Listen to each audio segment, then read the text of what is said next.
upset and angry and a lot of hate out here. And so we made sure that we focus on that. The other component of it was also to make sure that as we're dealing with issues around women's rights and economic justice, that I won't go into detail, but it was very much important about making sure that black women who are, and brown women who will be the ones who are over criminalized when it comes to states who pass anti-abortion laws on the state level, that they continue to do much more, as they are doing a lot. And we thank them for all that they're doing. And I'll turn it over to my colleagues to talk more. Hi, Derek Johnson, President and CEO of the NAACP. I thought the meeting was very positive. We focused on democracy, but more specifically the urgency of the Jackson, Mississippi water crisis. I shared with the President how state leadership have starved the city of Jackson of resources in an attempt to take the water department away. He shared profound concern that the federal government is not used in that effort. It is really important that we celebrate the passage of the infrastructure bill so long as the individuals and the citizens of Jackson really benefit from that monumental piece of legislation. It is a result of many individuals going out to vote in November.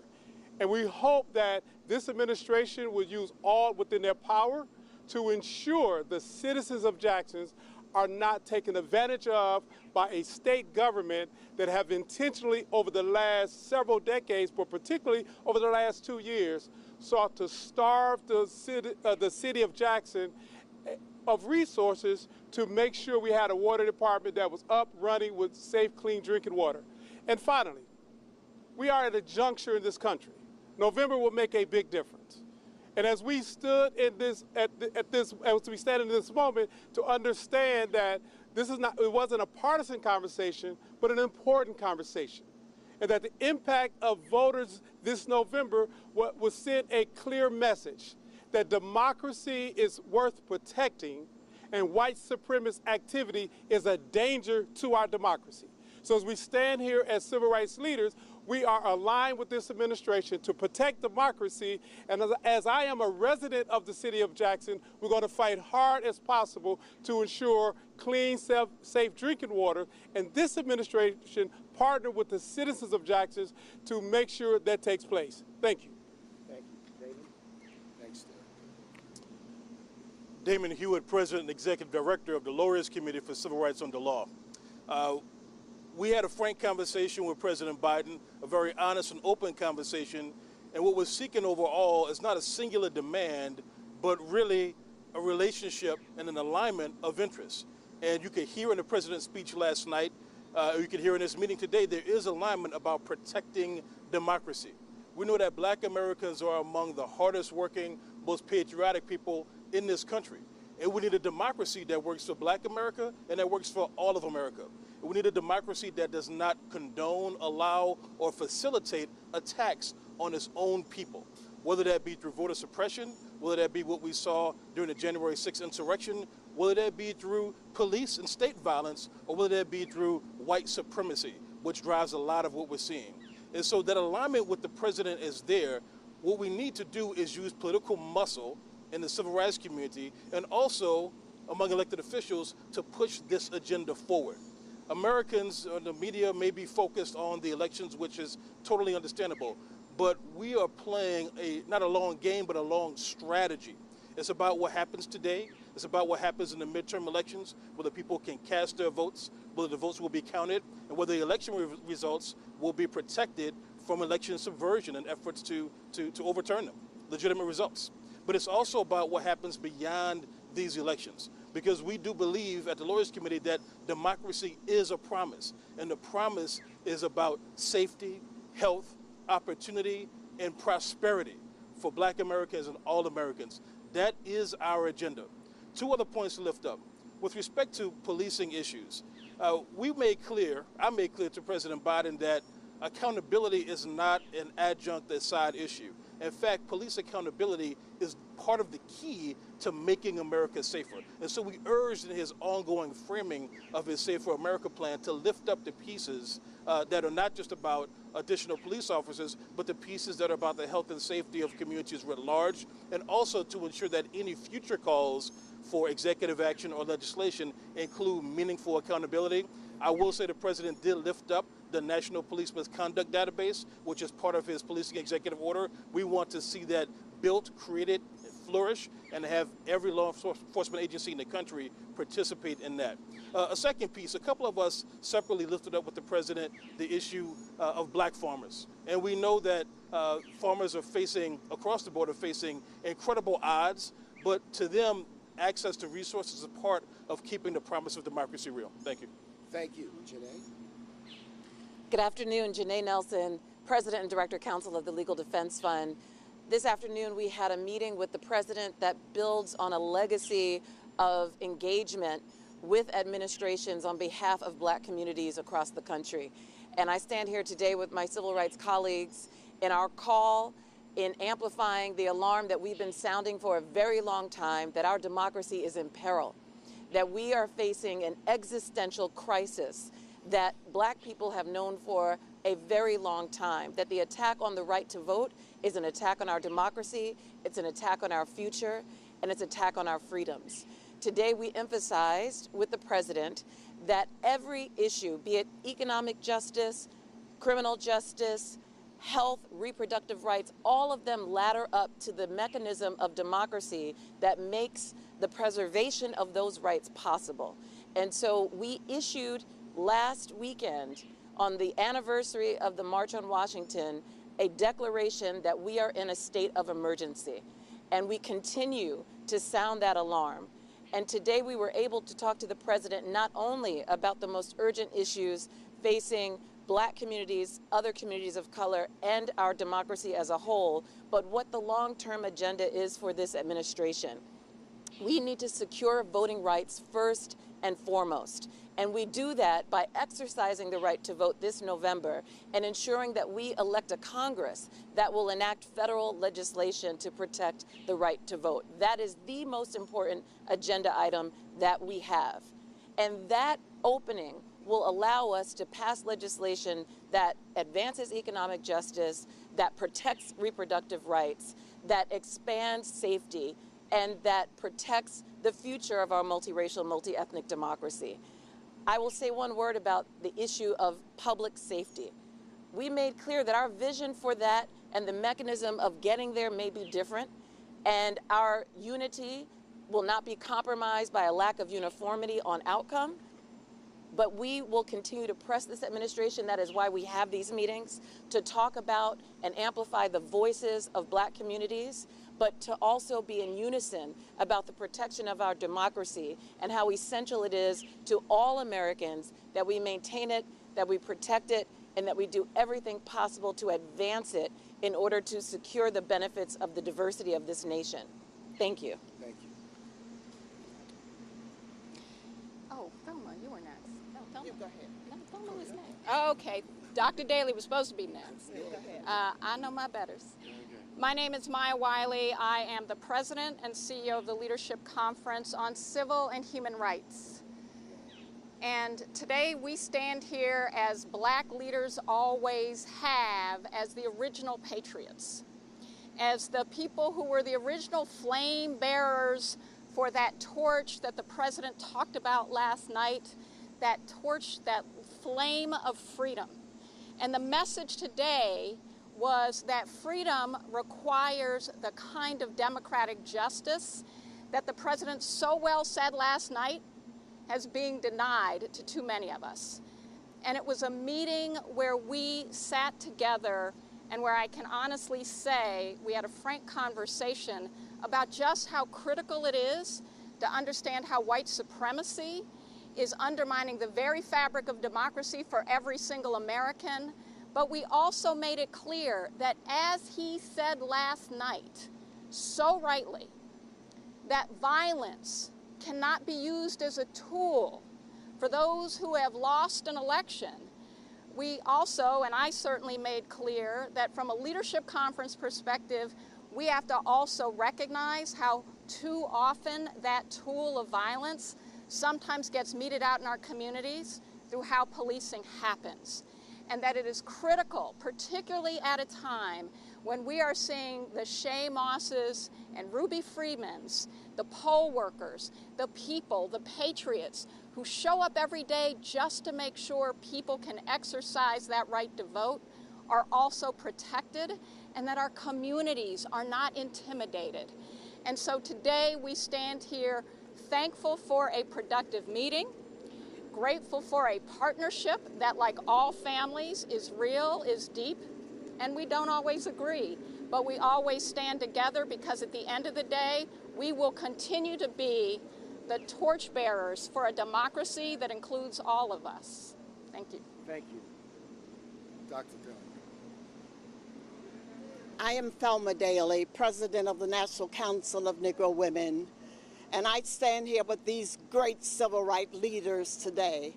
I want to say we had a very positive meeting with the President today. Sometimes you can talk to people and you can talk, but they may not hear you. But I guarantee today that the President heard us and we heard the President. I think we all stand here to protect our great democracy. If our democracy is crumbled, where will we be? And as I speak for black women, you know that black women undergird the voting process in this United States of America. And black women will stand there to protect the voting rights, to do away with the suppression, and we will be there to fight for democracy. So as I stand here as a black woman, I would say, hold torch to high for our democracy, because if we crumble it bit by bit, it will be very hard to pace back together. I thank you for this great opportunity, standing here with these great leaders of the United States of America, the greatest country in the world. Thank you very much. We're going to entertain a few questions if there are any. Go ahead. Did the President or anyone from the White House outline any policies, executive actions that they can take with the current state of Congress, that they can take to back up his speech yesterday, either on voting rights or on policing? We discussed the executive order he did around policing after George Floyd, and we discussed that more may be necessary, but that would be subsequent to the general election. What we wanted was a commitment that if there is an increase in his party, which we did not talk partisan politics, that we would go for legislation, not just executive orders. So we didn't want to lock ourselves into an executive order commitment without getting a commitment that if you got 2 or 3 more Senate seats and more of the House, will we be able to come back with a George Lewis bill? I even brought up to him, the Emancipation Proclamation was only an executive order. It did not become law till the 13th Amendment. We're shooting for the law. We will come back with the executive orders, which was understood. Did he provide assurance that he would prioritize Yes. legislation? Yes. And then on voting rights as well, did Yeah. they say they would take any action? Yes, the President made very clear that he would move to usher Congress to pass the Voting Rights Advancement Act if he had a cooperative Congress. So it is essential that we help to deliver that cooperative Congress in November. He also made a commitment to implement the Bloody Sunday executive order that contains very important voter registration expansion among federal agencies. The number of voters that order could potentially add to the voting rolls could be an absolute game changer if it is fully implemented, and he had already committed to doing so, and we urged him to do it as quickly as possible. I just want to add one thing. He also was very, very clear about making sure that we protect voters in this election season. And so they have the ability to do that through the Department of Justice and other means. Say one thing.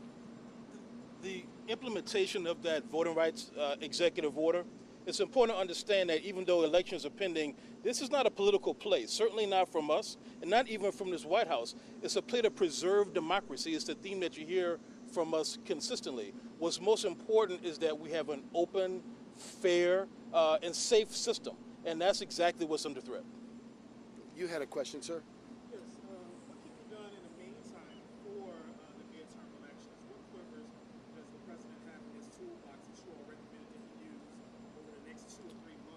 I'm going to ask, one important lever that the government has is the enforcement powers of the Department of Justice. Right.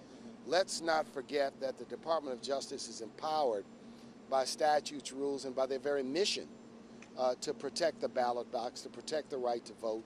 And they have a number of tools in their own hands in order to be able to do that. So it's paramount that the Justice Department be given the latitude and the freedom, which I do think that the Attorney General and his leadership team are absolutely committed to that.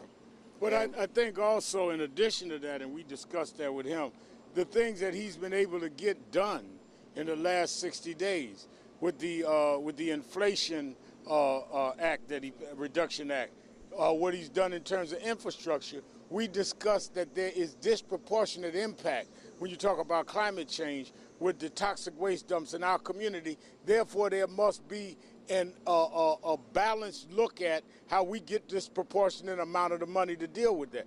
We talked to him about it, and he committed to look at the disparity in the things he's already done. Part of the infrastructure bill, Jackson, Mississippi, was clearly neglected. We can correct a lot of that with the infrastructure bill. So what he's already done in the last 60 to 90 days, which we applaud, must be put through racial lenses so that it goes where it has been neglected, and that was a large part of the meeting. Let me underscore this, and so a good part of this is not simply passing new legislation or making new policy.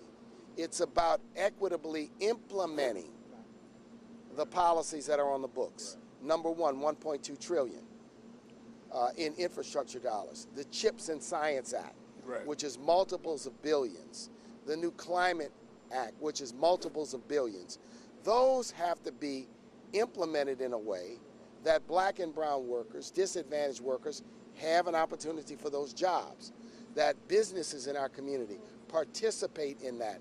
My concern expressed is that the old .com digital divide not morph itself into the new climate divide, where as we implement this and where we move in a certain direction, black and brown communities are left behind. It's going to require the president's leadership. I think he's committed to that, but also a great deal of vigilance to ensure that that takes place. Yeah.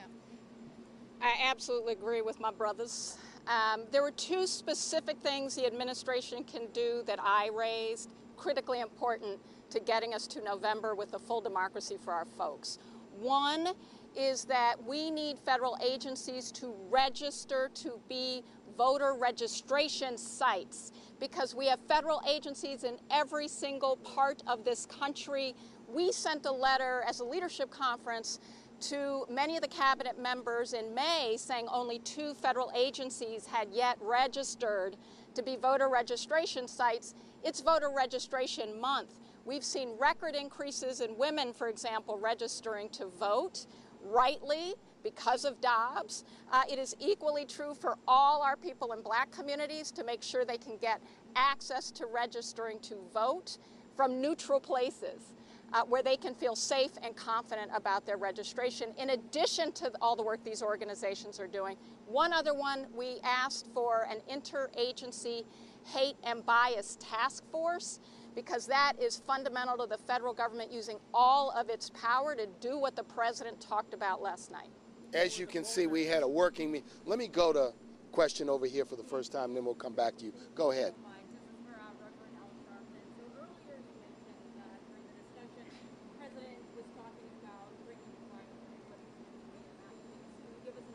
No, what we thanked him for reaching out. We thanked him for calling the family. Some of us have stayed in touch with the State Department. We wanted him to know that that was a continued concern of ours, and he gave us his assurance that it was a priority.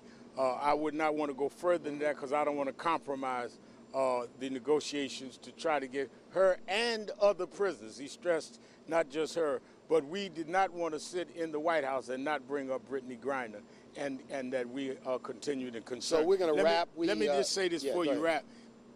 59 years ago, as we started, we talked about they had the Big Six. For the last 12 years, we've had these 8 legacy organizations, went through the last 3 presidents. the progress Black America has made is half of the Legacy 8 are women. There were no women in the Big Six, so we even have to correct ourselves as we go. Thank you very much. And we're going to be available for one-on-ones if you want. Let me thank you all for participating and attending today. Thank you very much. Your name made me say that. Yeah. You go one-on-one. Talk to me. Who you want to talk to? There is a big difference. Maya. It's Solon. Yeah. Good to see you. Good to see you again. Yeah. Maya, this gentleman's dying to talk to you. I was trying to remember myself. Not just exactly what to say about how much we should say, but I'm glad you said it. Yeah, I'm glad you said it. came back and corrected that it wasn't a part. Yeah. No, it wasn't a correction, but just, that's what they do. That's how we do. We gotta fill in and compliment each other.